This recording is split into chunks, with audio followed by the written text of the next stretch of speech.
இப்ப சேலத்திலிருந்து விலகி இருக்கிறாரு. ஏன் விலகினார்? என்ன காரணம்? அண்மையிலே சீமான் சேலத்துக்கு சென்றார் அல்லவா? அங்கே நடந்த சம்பவங்கள் என்ன? ஒரு நட்சத்திர விடுதியில் அறை எடுத்து தங்க வைத்திருக்கிறார்கள் சீமானை.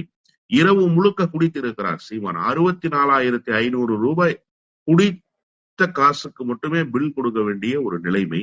அந்த மாவட்ட நிர்வாகத்தால் அந்த செலவை ஏற்க முடியவில்லை. எவ்வளவு சார் செலவு இருப்பாங்க? ஒரு நைட்டுக்கு 64,500 ரூபாய்க்கு குடிப்பாங்களா? எப்படி சார் குடிக்க முடியும்? யோசிச்சு பாருங்க. போன இடத்துல கட்சிக்காரங்களை துன்புறுத்தி பாட்டில் வாங்கி கொடுக்க சொல்லி, அங்க ஹோட்டல்ல இருக்கிறவங்க பார்ல இருந்து பாட்டில் எடுத்துட்டு வர சொல்லி 10-15 பாட்டில பேக்ல வச்சு எடுத்துட்டு வந்து வீட்டுல வச்சு குடிக்கிறதுக்கு பேரு தலைவரா? அப்படி ஒரு குடிகாரனை வைத்துக் கொண்டு இந்த இயக்கத்தை நடத்த முடியுமா? வெறுத்து போய் தான் இந்த இயக்கத்திலிருந்து ஒருவராக வெளியேறுகிறார்கள். எனவே இந்த சேலம் மாவட்டத்தில் இப்படி ஒரு நிலைமை வந்ததற்கு பிறகு சேலம் முழுவதும் இந்த பெயர் கெட்டு குட்டிச்சோராகி போயிருக்கிறது. சேலம் மாவட்டம் முழுமைக்கும் இந்த செய்தி போய் சேர்ந்திருக்கிறது. பில்லே கொடுக்காம காலையில தூங்கி எந்திரிச்சு ஓடிட்டார் சார் இவரு.